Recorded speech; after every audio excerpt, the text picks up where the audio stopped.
Hello, welcome to season 2 of the Sacred Soul Sisters podcast. Oh my goodness, we are in 2026 and I have never been more ready for this year. Oh my gosh, the year of the fire horse. Well, welcome before we get too far ahead. Welcome to the Sacred Soul Sisters podcast, a sacred space created for awesome souls who have spent years caring, giving, leading, and holding it all together, and are now feeling the quiet call to return to themselves. However, that call may be just getting a little louder this year.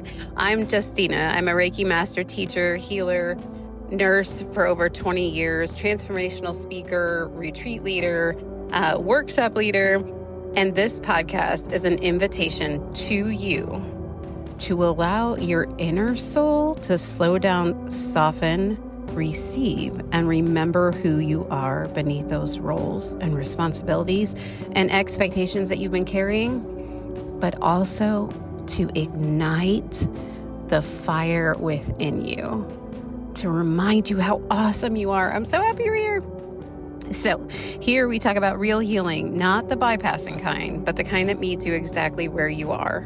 We explore energy, spirituality, emotional release, nervous system regulation, divine support, and what it truly means to live in alignment with your soul while navigating this crazy real life, right?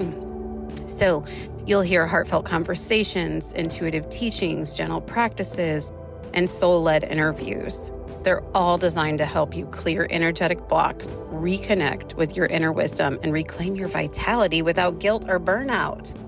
Right? Like we are done. We are done messing around. I am so fired up about this year of 2026 and I cannot wait to hang with you this year. So thank you so much for being here.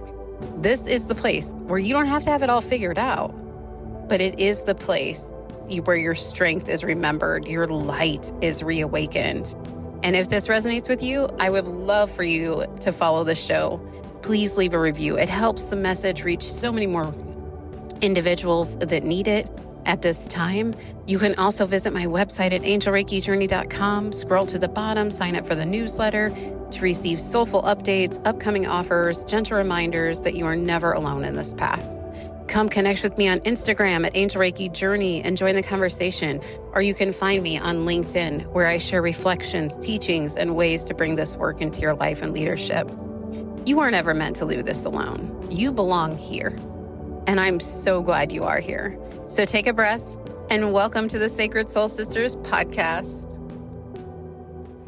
Disclaimer, you should always check in with your physician, your psychiatrist, your counselor, or anyone else assisting in your care prior to deciding that you would like to take any of the recommendations, the suggestions, and our thoughts on any of the subjects that we discuss in the podcast. Thank you so much. Hello, everybody. Welcome back to another episode of Sacred Soul Sisters, the podcast where we gather together in sisterhood, share stories of healing, awakening, transformation, and remembering who we truly are. So I'm your host, Justina Sharp, founder of Angel Reiki Journey. I'm a Reiki master teacher, intuitive healer, fellow traveler on this beautiful journey of coming home to ourselves. And today we have a truly remarkable guest whose story is one of profound transformation, resilience, healing, and spiritual awakening. Joining us today is Anastasia Michelle, founder of Aluna Yoga, empowerment coach and spiritual mentor based in Eugene, Oregon. She supports light workers in transcending limitation, developing their intuition, and aligning with their original soul blueprint so they can co-create a more vibrant, magical, and harmonious earth experience alongside Gaia and the archangels. Through her empowerment coaching and Temple of Rose ceremonies, she helps facilitate healing for the divine feminine while guiding individuals into deeper connection with their own spiritual gifts and purpose. Her personal journey is so extraordinary. From overcoming toxic relationships, alcohol use, she's been studying Indigenous elders of South America. She survived terminal cancer diagnosis and experiencing what she describes as a miraculous healing through her connection with Gaia and the angelic realms. Anastasia embodies the power of transformation and divine guidance. Anastasia, welcome to Sacred Soul Sisters. We are so grateful to have you here. And for those of us meeting you for the first time, can you tell us a little bit about yourself and what inspired you to create Aluna Yoga? Sure. Thank you so much for that lovely introduction and creating this thoughtful space. I'm grateful to be here. Sure. So Aluna Yoga was truly born from my experiences actually with the Kogi tribe of South America, which was a transformational time of learning from their elders, which are called mamas. And this tribe was relatively uncontacted up until really the past 20 or 30 years, relatively recently. And they were really only coming out to share a very specific message. And this message was that the earth was dying, and we had a responsibility to be these stewards of earth, and we have basically everything at our disposal to do this. And so they started coming out with this message and traveling, and they created a movie called A Prayer for Aluna. And that was when I started working with them and doing pilgrimages. And I worked with them for really about 8 years as the mamas were starting to share their indigenous wisdom. And Aluna is their goddess deity. She is the primordial force in nature. And they speak with her and say that she is also speaking with us all the time. And as I did pilgrimages with them and learned kind of their way of seeing the world, which is so, so different than our social system. Um, it's really heart centered, and whereas we're so logical, Sure. and we're always just kind of the very mechanistic in comparison to this very artistic, intuitive space that the mamas are trained very, very strictly also to have this constant connection with Aluna. And it's the Earth Mother, it's the goddess unfolding. And through that time, I began to also be able to hear this voice of Gaia and the voice of nature. Mm. And I also have a yoga practice that kind of has been very foundational in my journey. And so I took Aluna Yoga to, or I would say, I created Aluna Yoga to share some of this beautiful inspiration that we can gain when we come into that union with Gaia and with the earth. We can Mm. come into this heart centered space, and we can actually start to tap into the infinite wisdom that's within nature that can guide our process, can heal our hearts and our energy fields. And this can all happen. They consider it the original wisdom, which is written in all of nature. So everything that we need, basically like our operating manual, if you will, is Right. in nature. Yeah. Wow. So that really gives some perspective to we truly do have everything at our fingertips. Yeah. It's just Absolutely. figuring out how to connect to it. You know, your work centers around helping light workers align with their original soul blueprint. So, what exactly is a soul blueprint and why is it so important for us to be able to align with it? Like, what does that do for someone when they truly align with their soul blueprint? Sure. Yeah. So I guess I'll begin since we've already introduced the kind of the Kogi mamas into this. The way that they see our society and our culture is that people are living in the dark, like their light is not turned on. And alignment with our soul blueprint is really like turning our light on. And the difference is so many things. It's clarity about your soul purpose, it's understanding difficult decisions, why you have certain relationships in your life, understanding how to feel confident and comfortable in our own bodies and everything that's going on, being able to access information, all those things are available to us when we begin to turn our light on or activate what I call activating our soul blueprint. Our soul blueprint is already there. It's our original divine vibration. It's what was there when we were born. And it holds kind of like our agreements, our soul agreements or records that we said we were going to come to Earth and learn these specific things and balance and harmonize. A big part of it is harmonizing um, certain mindsets that were unproductive, I would say. And so the reason why it has turned off is mostly due to extreme trauma, religious persecution, and things like that. Um, Having to shut off our psychic senses, not being able to speak our truth, so many things like that just they really block our soul frequency from being able to express itself. And there's also a personal process of kind of like awakening as well. That is its own like beautiful flowering that we'd each go through. However, once we align with our soul blueprint, that process will just automatically unfold in just a really more clear way. Like you will know, I'm on my path, I'm on my mission. I can feel it. It's a knowing.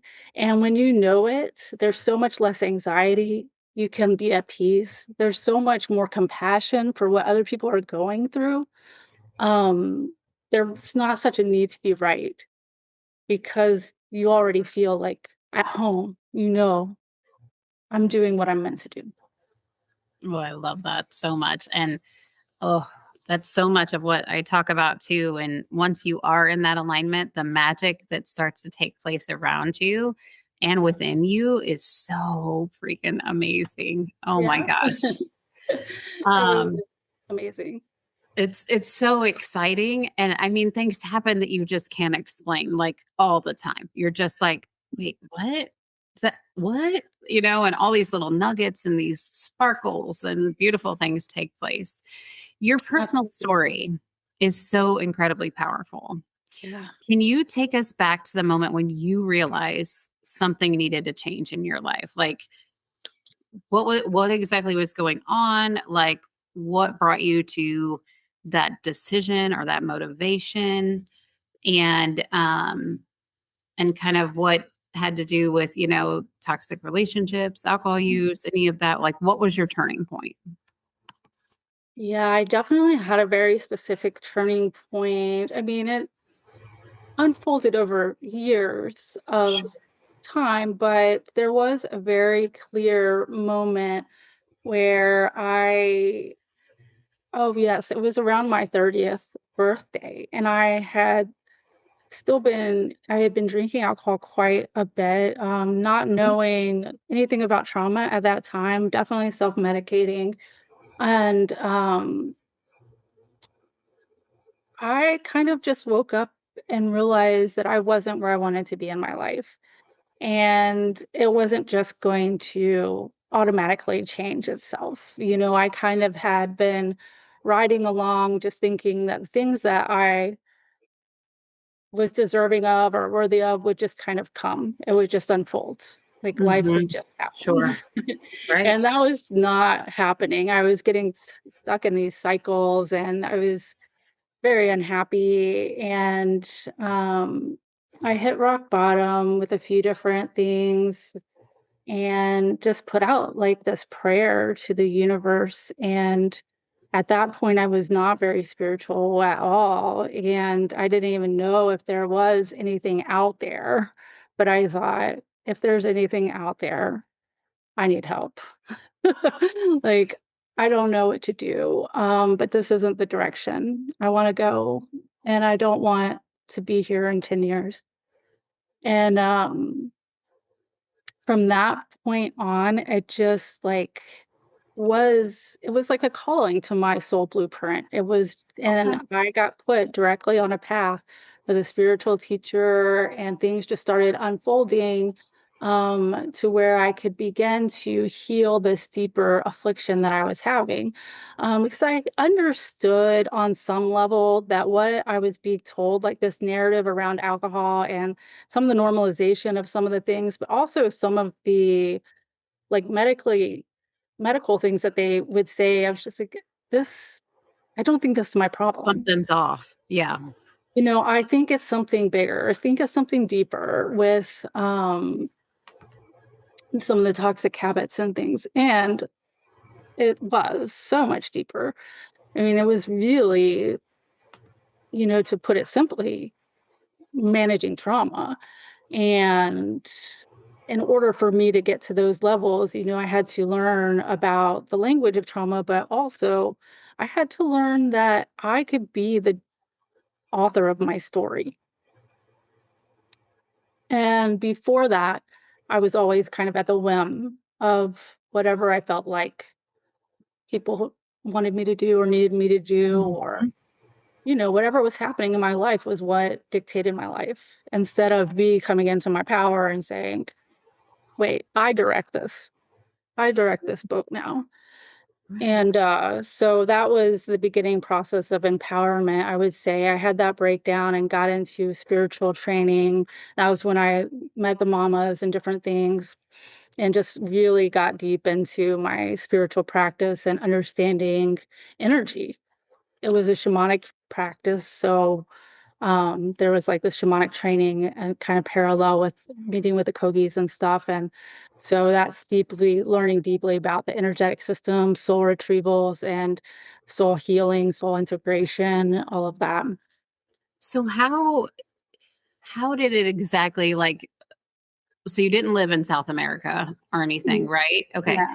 So how did you get specifically like connected with them? Like were you just like Googling I need a spiritual teacher and they showed up like Actually, no,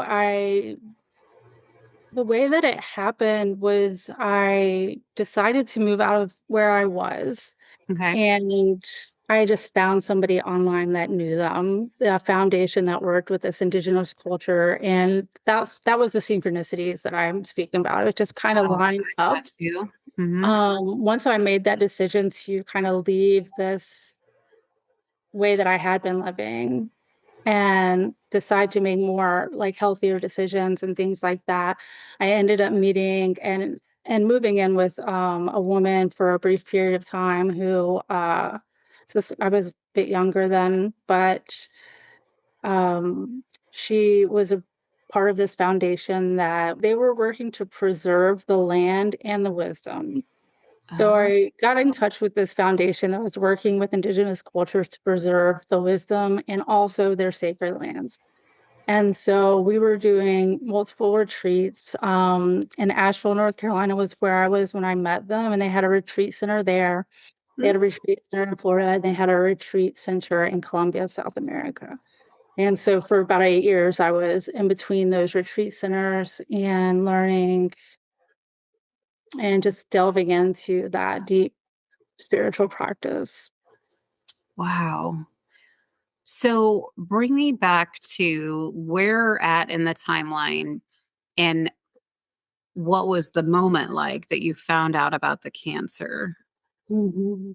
Yeah, so unfortunately, even though I was delving deeply into my spiritual understanding and personal empowerment, I still was struggling with some very toxic relationships where I was definitely giving people the benefit of the doubt. I was definitely giving more than I was receiving. And actually, there was a lot of like some very deceptive relationships that I was in during this 8 year period where I was also doing the spiritual training. And once I untangled myself from some of the worst of these relationships that were totally depleting me, I kind of collapsed, and, Wow. so I was 40 at that time, and Hmm. I ended up in the hospital with a stage 4, terminal cancer, and there are, of course, things that led up to that. I was misdiagnosed and different things,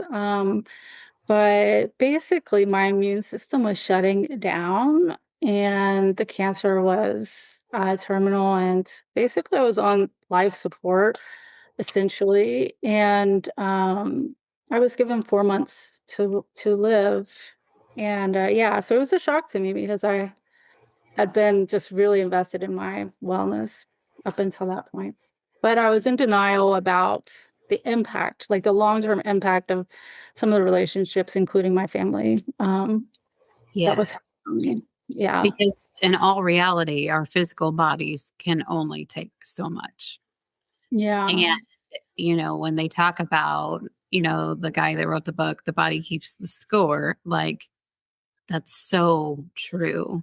And if we don't have these opportunities or the tools quite yet to even know that we can start to release these things, if that energy has nowhere to go, it just breeds so many things. Like the nursing background, I've been a nurse for 20 plus years, and with, the Reiki and all of that. And I see this all the time, I mean, and I think, it's a cultural thing too. I think a lot of us were trained to, be people pleasers. And in doing that, you swallow your own concerns, your own fears, your own opinion, to a point that a lot of times you get to where you don't even know the answer to questions like, what's your favorite color? No idea. What's your favorite food? What do you like? So I think this is, I really appreciate your honesty and your vulnerability with sharing this, because I think there's so many people that experience very similar things and sometimes don't feel safe enough to talk about it. And, you know, I, I can't imagine, well, yeah, I can, because I mean, the awakening process, is a struggle sometimes. Like it's beautiful. Don't get me wrong. Once you get over so many humps and there's beautiful things that come from it, but sometimes it's brutal, right? And Absolutely. Yeah. I can't imagine you're in the hospital, you're on life support, you've been told. So I'm sure the doctor actually looked at you and was like, hey, like, we're really far out on this. This doesn't look good. You got hardly any time left. Yeah. Um, No options. No options. right. And you're, Archangel Michael and Archangel Raphael are here immediately, just surrounding you with their unending love. Mother Mary's here too, and just sort of stroking your hair. And it is, gosh, they have so much love for you. It's like Yeah. making me My cry. beautiful team there. Oh, That's so sweet that you it's are. Yeah. sorry. Um, because they know what it felt like inside of you at that time. Here, I finally like started investing in learning ways to heal myself and ways to look into wellness, and this is the reward I get, like that it's over. Yeah, yeah, I definitely had that moment where everything that I wanted for my future was crumbling right around me. Right. Stop, collaborate, and listen. I said, okay, sorry. Yes, I got a soft spot for the 90s. Yes, I am, crossed over to the later 40s. Okay, sorry. Anyway, I have the best announcement. I am so freaking excited, you guys. There is a retreat coming that, Spirit has completely created, set up the entire thing, lined up all of the most amazing people. And oh my gosh, this is the biggest retreat I've ever done. There will be room for 50 participants. It is in Bend, Oregon. You guys, when Spirit first started bringing this in, they kept starting with the word bend. And I'm like, what? You want me to bend? But I don't get it. And then after that, then they put Bend with Oregon, right? And I'm like, Bend, Oregon. There is not a thing called Bend, Oregon. Like, really? Is there like a stand-up Oregon? Like, anyway, because I'm kind of a brat sometimes. But I was like, no way, right? And then that very week, a million people, what it felt like, okay, it was like three, came up and was like, hey, have you ever been to Bend, Oregon? I don't know why, but it feels like I need to, just kind of mention it to you. And I was like, holy crap, that is a place. And then come to find out, I have a friend that actually lives there and went this past March. And you guys, spirit works at the land of different places and has this way of making communities happen. And oh my gosh, these healing experiences that take place, this is how it happened in San Francisco too. And I mean, like I've got a local retreat happening this November. Oh, there's like one spot left for that, just FYI. And then, and now with Ben, and then there's a couple other places in the works that Spirit's working on too. And I'm just blown away, but I'm so freaking excited. This retreat is called Unbound. You guys, this is all about what Spirit is trying to guide each and every one of us to do, like to truly be our authentic selves and release all this crap that like comes on us, all these things that we almost create ourselves by holding ourselves back. Like, no more, no more.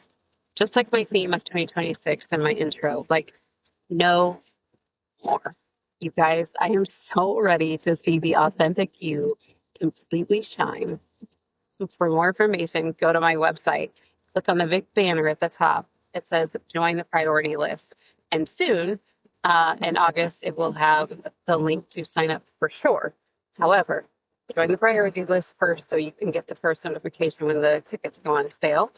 And oh my, you guys, when you click on that, scroll down and see all of the amazing things happening. There's also a few surprises built in that I'm not going to list on there because they're amazing and because I love you guys so much. And every time you invest in yourself, there is magic that comes. I love you. I love you. I love you. Can't wait to see you in Bend. It's April 30th, May 1st, and May 2nd of 2027. Again, April 30th, May 1st, and May 2nd of 2027 in Bend, Oregon. And yeah, and I wasn't so aware actually of the archangels in my field at that time. That would kind of come through my recovery and, kind of developing that relationship with them as my guides. Wow. So you're in the hospital, you've been given this diagnosis. Where does it go from there? Like, I mean, do they talk to you about possible like chemo radiation? Do they, because they told you there's not really any options, or did you have like an innate feeling within your body where you were like, look, tell us about that. Yeah, I had no idea what to do. Yes. And they gave me no options. She said, we don't have any options. You're too far advanced, so we're not going to even attempt any surgeries or anything like that.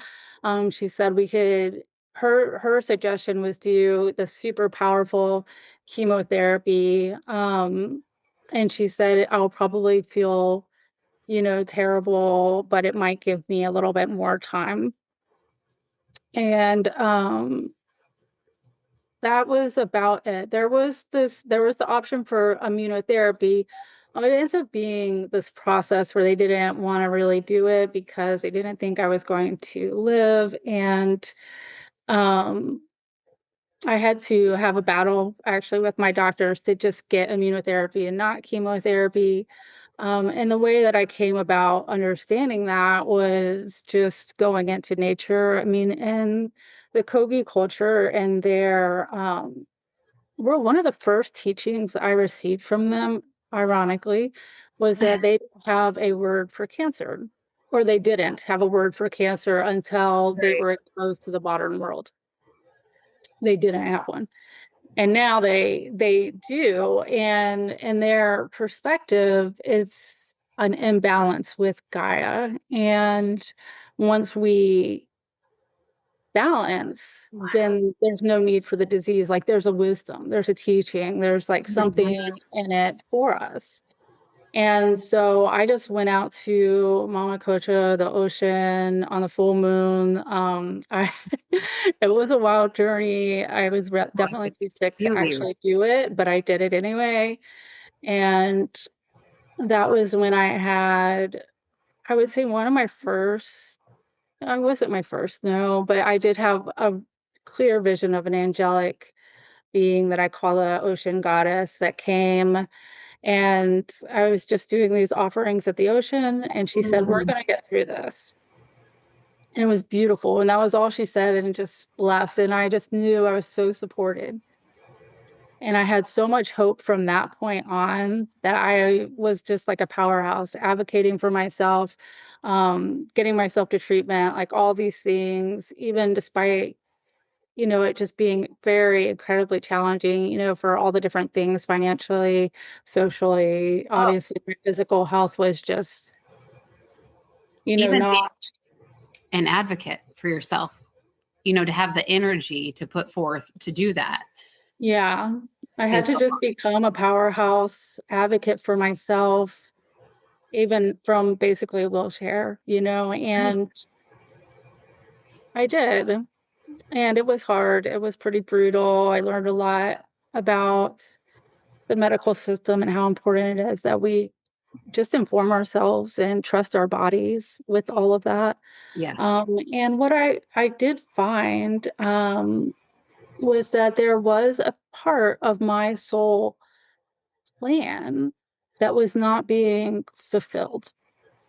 Wow. And I had gotten off track to such a point that actually I was being released from my body and my agreement. So I did a meditation where I Wow. while listening to angelic whispers, and I did the meditation, and what came through was you're being released from your body. You've had a really hard incarnation. And I was like, okay, so what has derailed so So much. massively? Right. And it was my relationship with the divine masculine, because I had been in such abusive relationships. I didn't trust any kind of masculine in my life Yeah. at all, really.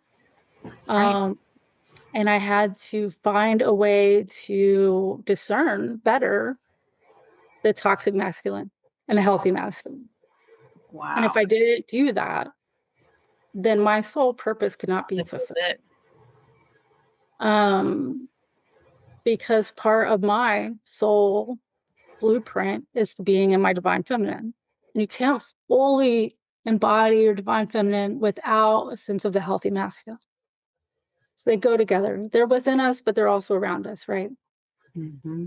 And so I had to, and I mean, the interesting thing is through this advocating for myself and becoming this powerhouse, then I could be in a situation where I'm not getting trampled. It's like, this Right. is my boundary, this is my discernment. So I'm no longer going to get over kind of worked over basically by toxic Right. masculinity. I know the boundary, I know the path, and I also trust that there are healthy masculine out there, and that we can support this and facilitate it too. And yeah, so that was a big part of coming into my soul blueprint. Wow. So I feel like that resonates with a lot of people as well. It definitely resonates with me. And that is, it's also a brutal unwinding, right? Because we start to build all of these things to make ourselves feel safe in any way that we can. And then we hit a point and we're like, wait, what? You want me to dismantle what gave me finally a sense of safety? Yeah. Have you lost your mind? you know? Yeah, it's terrifying. It's absolutely terrifying to, yeah, dismantle this whole protection that we have, especially when I am in a vulnerable spot. Um, but I just kind of kept being called to do that and be softer Wow. in myself and love myself more. Such a huge piece of it was becoming aware of all these critical self-defeating thoughts that I was having. Yes, that constant talk. Uh, so much of the awakening journey is really trying to figure out how to love yourself and really to have the realization that you haven't, you Mhm. know, Yeah. sometimes you're like, oh, I love myself. Of course I love myself, and then you get faced with a lot of these things and you're like, and you hear spirit start talking to you and they're like, so do you do this to the people that you love? Do you say that Yeah. to them? Do you, be so condescending with them too? Do you, I mean, so many different pieces of your journey. Like it just makes me so emotional because I can feel so much of it and I know that process of it. And um, I'm so grateful that you had that moment at the ocean. And Mhm. oh, what a beautiful, beautiful feeling Mhm. for you. Yeah. Yeah, that was definitely amazing. It was amazingly, and it gave me hope. And I Yes, think which is what that you when we, needed. yeah, commune with nature, we can find so much hope. Absolutely. And I think, it's an important situation because chronic disease is um widespread and Way too we don't really understand the mechanisms behind it. And this is just one piece. And especially for the feminine, like you said, like if we are socially people pleasing or not having our knowing our desires and not, obviously having the best boundaries or different things because it's actually been for centuries, honestly, imposed that we are more quiet and we are not in our psychic abilities and we're not connected to nature. All of these things have been just so imposed. Untangling it is really the work of lifetimes. And when I went into this like disease process, it was like, okay, you have to untangle lifetimes if you want to get on the other side of this. And I was supported obviously to do that. But it took a lot of downtime and self-reflection and seeing all those just limited belief systems and critical thoughts that I was having about myself on a regular basis. And also seeing how I was acting from fear Oh, um, yeah. in so many circumstances. And so when I really got to a place where I was embodying a true self-love, I did have a miracle recovery. That's so beautiful. You have to be an active participant in this healing journey. Yeah. And sometimes being an active participant really can require a lot of energy and a lot of will, and support is so important. I'm so glad that you at least had the experience of learning, right, about the Kogi. Is that what they're Kogi The tribe? Kogi tribe. Yeah. Yeah, I mean, like, and I'm sure with like a lot of tribes, they have this sense of community, right? Mhm. And this sense of support, and that's all what Sacred Soul Sisters is about. Like, it's so important to have community. Like, you were not created at all to do this life alone. So if you are listening right now, please go to your local coffee shop and say hi to somebody if you feel like you don't have somebody. Go to your local church. It doesn't have to be your religion, even if you, wherever you feel like you could get yourself to walk into to meet another human being, start doing that.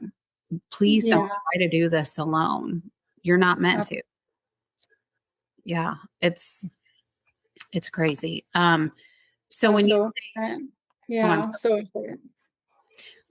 When you say you had a miraculous recovery, so what does that look like? Like you're going to get your immunotherapy and everything. You're also doing this kind of like downtime, probably crazy healing journey, trying to break down all of these different lifetimes and untangle everything. And um, so is there like a doctor's appointment you have as a follow-up and they're like, wait, what? Like, Um, it was a little bit more dramatic than than that. Been I have been sleeping most of the time, honestly, up to 20 hours a day. I only had a very short window of active time, so or at least in bed. And so I was doing a lot of like guided meditations and like we were just speaking about just the self-reflecting part of it. And I spent like one night an incredibly long time just allowing my thoughts to come in and um, just seeing the self-criticism and the fear, and every single time a thought came in, I just replaced it with a a positive. better, stronger, more beautiful um, thought that was based in self-love and not fear. And as you can imagine, there was a lot of fear in that time. I mean, I actually the cancer was getting worse, and I can't even describe that kind of panic, really. It's quite intense, and but I just was doing some meditations and breath work and doing this cycle of let's just change this thought, let's change this narrative, every single bit of it. And I feel like I was there just for hours doing that. And when I finally fell asleep, I had this beautiful dream that I was in the ocean waves is really kind of what it was like. It was just like I woke up and I was like in these beautiful ocean waves that were just sparkly and light and beautiful. And um now I can't recall if there was anything else in that dream or not, but I just knew when I woke that the cancer was being healed. And I just knew it, and I've had a few dreams with the Divine Mother, Gaia, like, speaking to me, and I can't remember exactly if that was part of that one now, because I have had a few, but that particular one, what really stands out was the ocean waves just Mm. washing over me, and then knowing, like, the next day when I woke up that the cancer is healing, and I didn't, you know, um have a way to exactly say Sure, sure. there was one visible tumor and it hadn't changed dramatically. However, I just decided let's go to the doctor, and I asked to get the CT scans, which is what they were using for diagnostics. And my doctor actually refused to do it because she said point blank, you know, you're going to die, so we're not going to do any more scans. It's not even necessary. And I just, advocate for myself. And I said, I think we should do the scans again. And just, I don't know. It was just that was coming from a higher place in me. It Mhm. wasn't really coming from any kind of real conscious space. It was just me knowing that this is what I have to do is get these scans.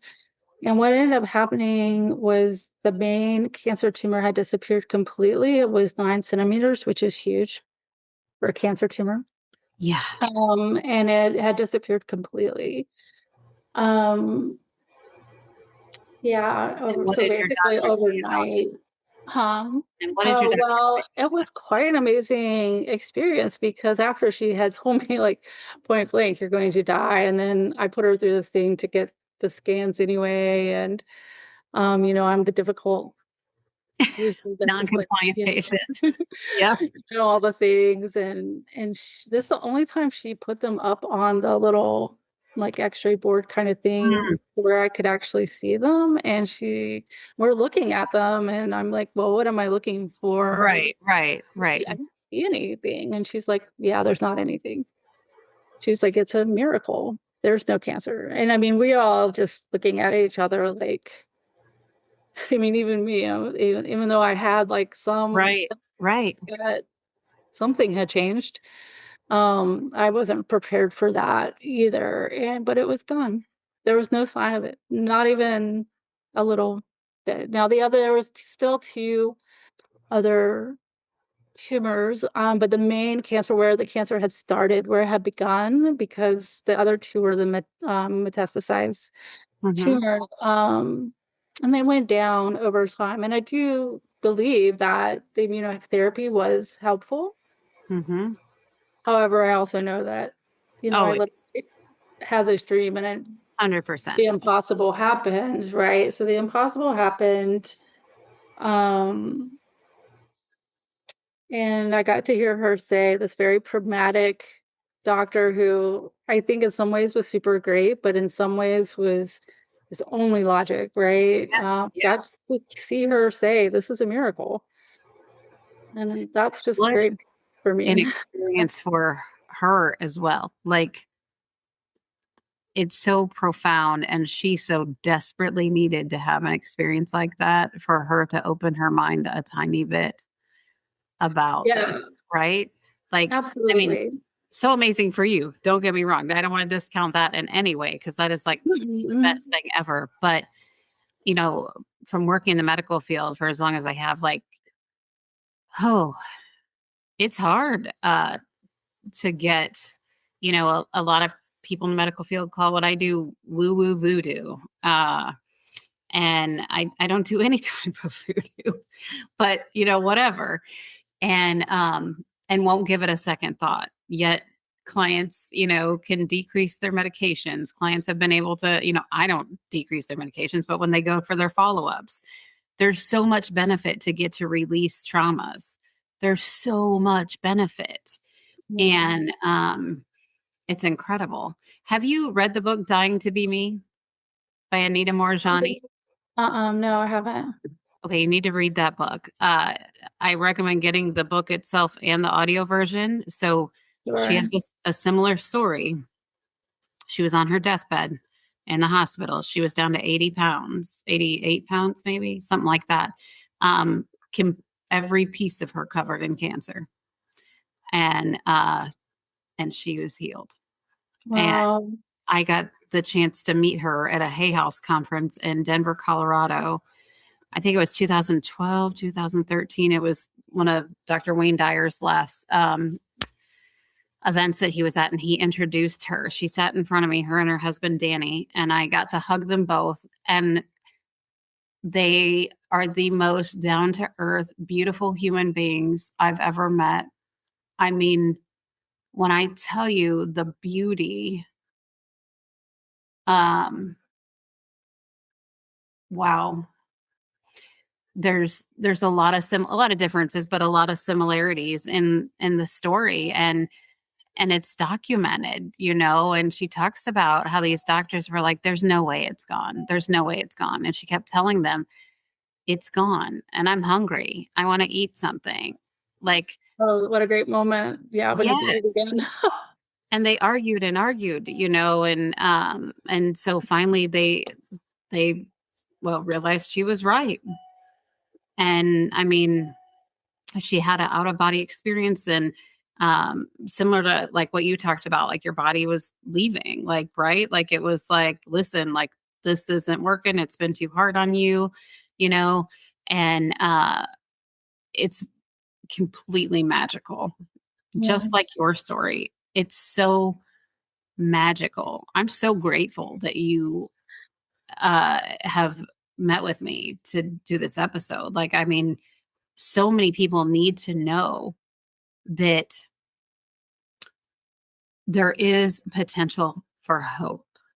Mhm. You really have to look inward when we're presented with some of these things and just see, what if? What does it hurt to say, what if? It's just so magical and so beautiful. And I'm so, I mean, I'm just a peon, but I'm so proud of you. I'm so, so proud of you. because these journeys are hard, like hard. I can't imagine what every day felt like to keep pushing, and you did it. Oh, yeah, it's unbelievably challenging being on the threshold and trying to clear lifetimes of things.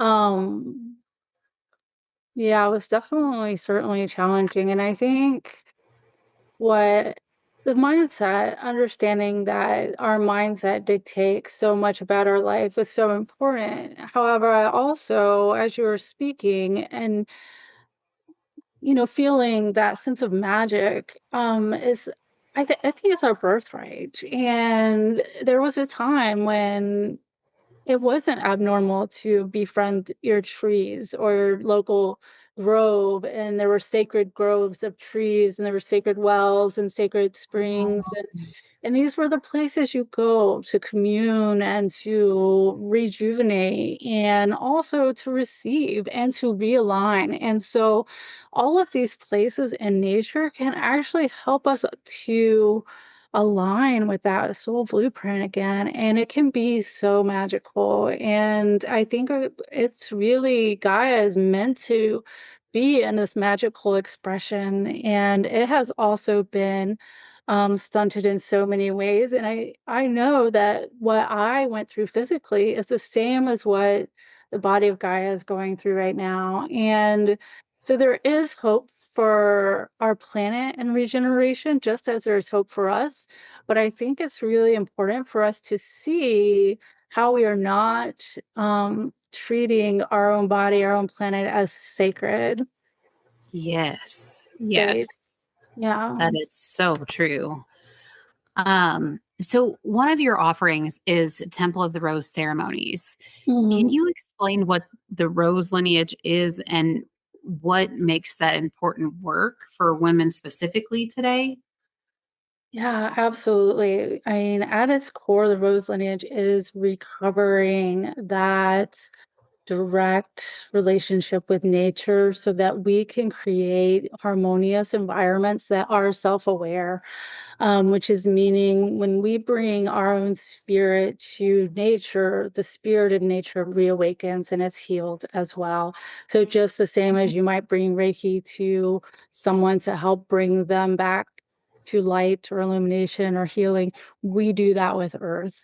And we do that through our own healing. And the rose lineage is essentially the ancient arts of earth honoring, that we learn to help us live in a way that is symbiotic and it is in harmony and it is, in this way that is magical, where magic is normal, where a healthy body is normal, where healthy mind is normal. And we do this by connecting with the earth in a sacred way through sacred ceremonies, understanding the cycles of life, that type of thing.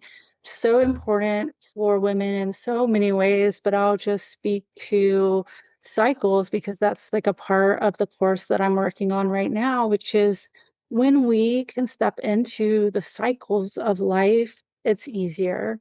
So sometimes if we feel like we're pushing upstream all the time, it's actually astrologically or seasonally, whether it's within ourselves or other people, we're not really in the flow.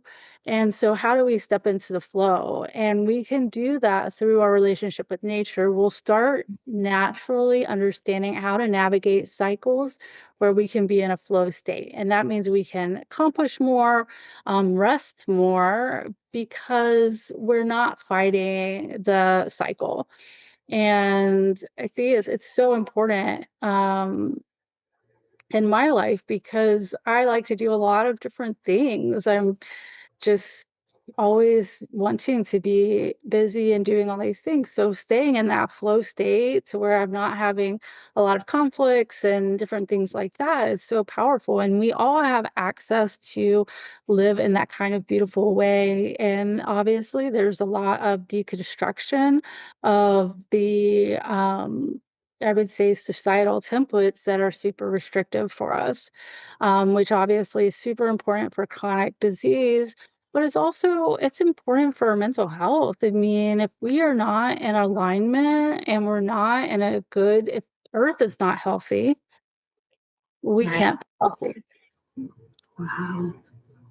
Wow. That is so profound. So many women listening just in the world, right? We've kind of mentioned the people pleasing, the over giving, the Mhm. disconnecting from ourselves. I know in a past episode I had spoke about there was a time that I was in a relationship and we were arguing a lot and I literally felt myself out of my body just watching myself in the scenario as if I was watching a movie. And I watched myself just stand there mute and just taking it and just nodding. And it's unbelievable what we allow to take place with ourselves sometimes when we get to a robotic way of life. And so I guess my question in that is how do you feel like the divine feminine healing and working with the rose and those kinds of things could help us return to our authentic essence? Would it be by really stepping into the cycles? Well, the cycles are part of it. However, where what you're speaking about is a dissociative state, which would come from a traumatic impact, probably from a moment where you could have been this lifetime or a past lifetime where we're not able to speak our truth. And that is coming honestly for centuries. But we'll say the peak was the Inquisition times where women were not allowed to be creative. And if we said the wrong thing at the wrong time, especially if you were a goddess oriented um, or maybe herbalist type of person, you could not speak your truth. You had to be super quiet. I mean, it was brutal. It was absolutely brutality, and so what happens when you are in those kind of situations is you will disassociate from the body because you have no choice in that matter at that time.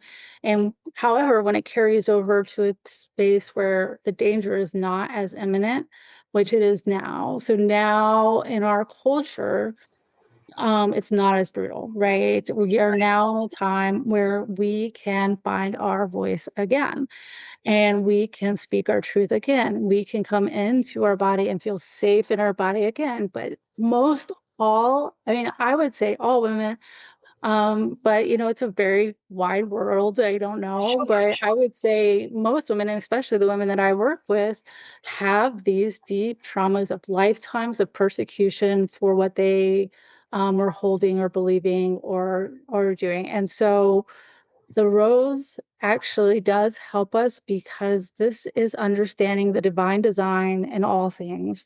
When we understand the rose and we can implement that medicine into our hearts, it helps our hearts heal. And when our hearts can heal and open, we can start feeling safe coming back into our body. And when we come back into our body, then we can discern easier and we can be, more in our power.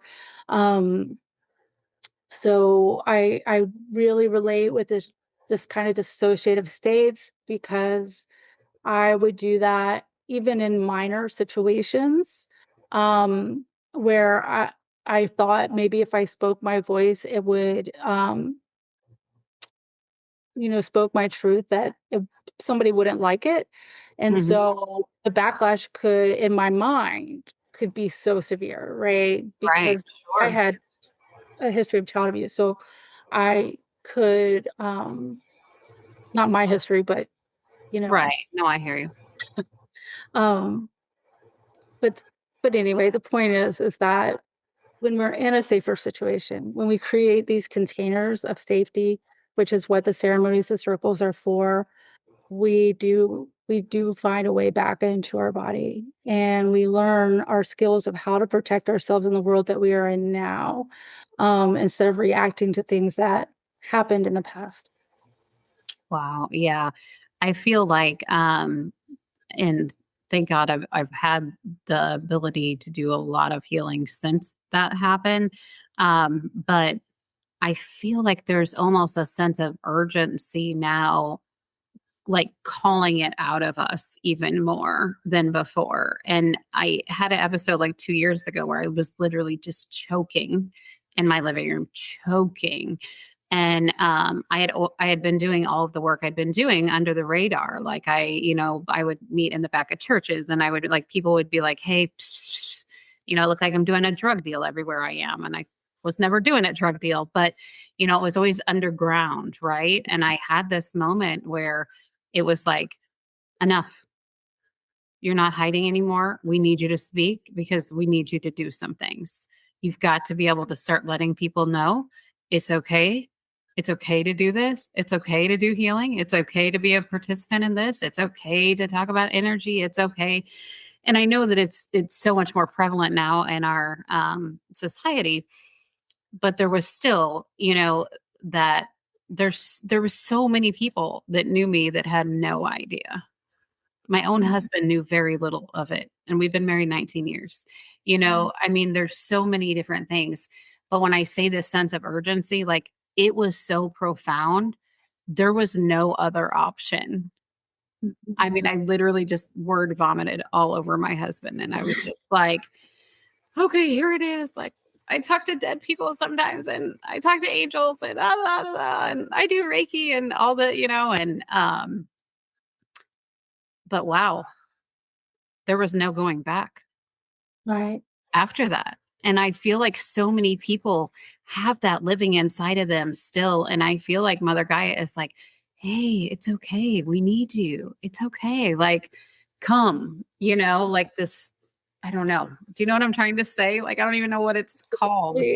Yeah, absolutely. One of the most powerful activations that I share with women in some of the circles is our throat opening, Unbound with Mary Magdalene. And I think it's really powerful and potent to look at her as a sitting master, but also as an archetype for silencing the divine feminine that we've experienced for all of these years. She was a teacher, she was a leader, she was also a partner with the Christ energy. And it is so important that we, now that there's not such a brutal persecution happening, that we recover our voices and speak, because the rising of the divine feminine will help our planet, which is in crisis right now. So we cannot pretend that the planet is just so healthy right now. It's been under attack and abuse, similarly as the feminine, for so many years. And without that kind of harmony, all of life here is at risk. And that's why the push is so hard right now. But it's also such a beautiful wave of this divine feminine coming forward and, understanding that we have more space now to be open. And I would say not all spaces are safe, that's for sure. Sure. However, we can find and we can create those spaces, especially being in an online world. Um, it's easier to get information and to have understanding. As I grew up, the only understanding of the feminine I had was some biblical references to cursed menstrual cycles, or kind of thing. And so, wow, Yeah. that's not the whole story. Right. Yeah. It's a little, yeah. Like, Yeah. we have such a great, beautiful story with ascended masters and teachers and beautiful women that were in power. And gosh, I remember this thing when I was like in third grade. I had to speak about, what do I want to do when I grow up as a woman. The only thing I could think of was being married to a prominent man. That was literally the only thing I could think of. Yeah. And Wow. wow, we need archetypes, we need um, role models, we need our stories to be told, and we also need space for our stories to be heard, yours, mine, we all of our stories, as they begin to be heard, our voice and our heart and will open. And this will help activate also the feminine energy of the planet. As we heal ourselves, we become this like conduit of light that helps to heal Gaia. So just by that alone, we're doing our part. That is so beautiful. And what a spirit wink. Okay. So I can say this now because our episode will air probably in July. We're recording this towards the end of June, but the name of my retreat and bed is called Unbound. Oh wow. Oh my goodness. What That's a, powerful. like, Powerful. I about choked when you said Unbound. I, wow. Um, I feel like we'll discuss that a little bit more later, but wow, that just, Powerful. Yeah. wow. And spirit brought that in so strong with me. And a couple of months back, well, I mean, more than a couple of months now, probably 6 months ago when they first brought it in. And wow. Okay. Sorry. And just when you said the word unbound, I just, anyway. Okay. It's a Um, beautiful time I'm a little for speechless for a minute. Wow. So, whew, okay. You work closely with the archangels as well. And can you tell me, like, I know you talked about like at the ocean, but can you tell me like when you started to notice maybe Archangel Michael and like what kind of role does he play with you today? Yeah. So I remember my first message from Archangel Michael. Actually, I received it um right before I got sick. And it just kind of came out of nowhere and he gave me this message and then kind of seemed like he was gone or something. But I came to find out he had been working with me for a time before this, but I really wasn't interacting with Archangel Michael with a whole lot of consciousness until a couple of years ago. And I got kind of in a weird situation. And um, anyway, Pancha Mama and Archangel Michael had to kind of come and help. And this was like this really powerful experience of them helping me energetically get out of an entangled situation. Um, and from that point on, I just was working with them both. I had already been working with like Gaia and the Pachamama energy. I started working with Archangel Michael more and more, helping, and he's really helping hold that divine masculine energy so that, I can understand and feel that kind of holding space and protection.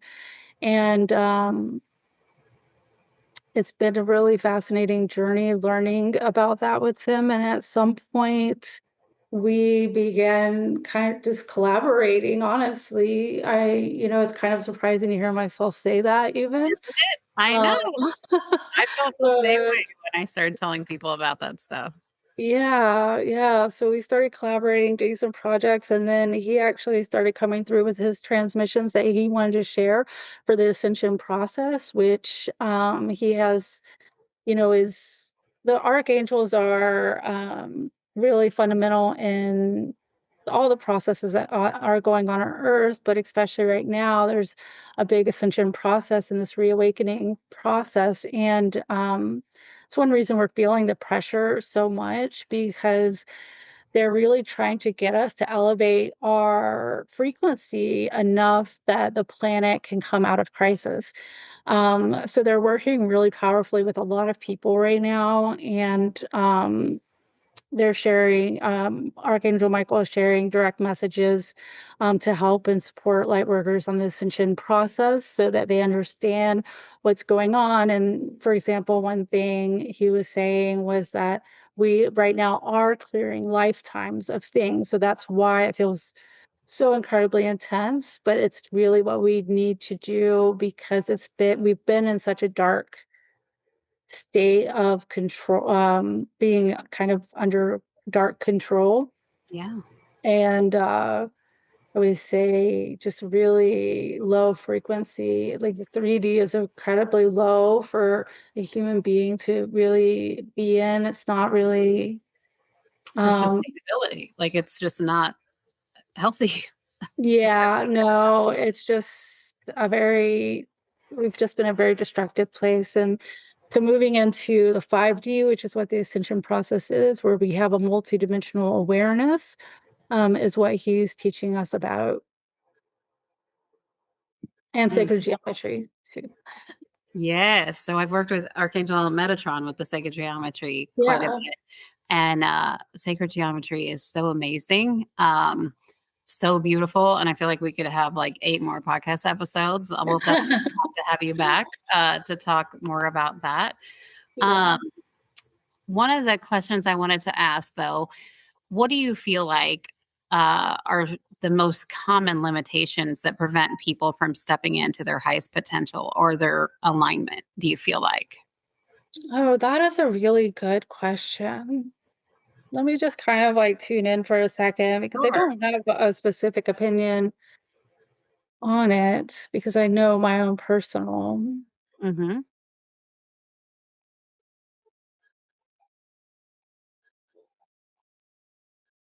Well, I think knowing that we are pure infinite potential with the ability to co-create our reality, and be architects of light, that is, if we can know that we are infinite and that life does not end at this incarnation, we go on. I think it's really important for people to have that understanding and awareness, because then they can break through so many limitations we create. But also, I think really importantly, um, coming into compassion. When we see that we're infinite, there's no rush. We don't have to be desperate. Yeah. And so we can be compassionate and come into that unity consciousness.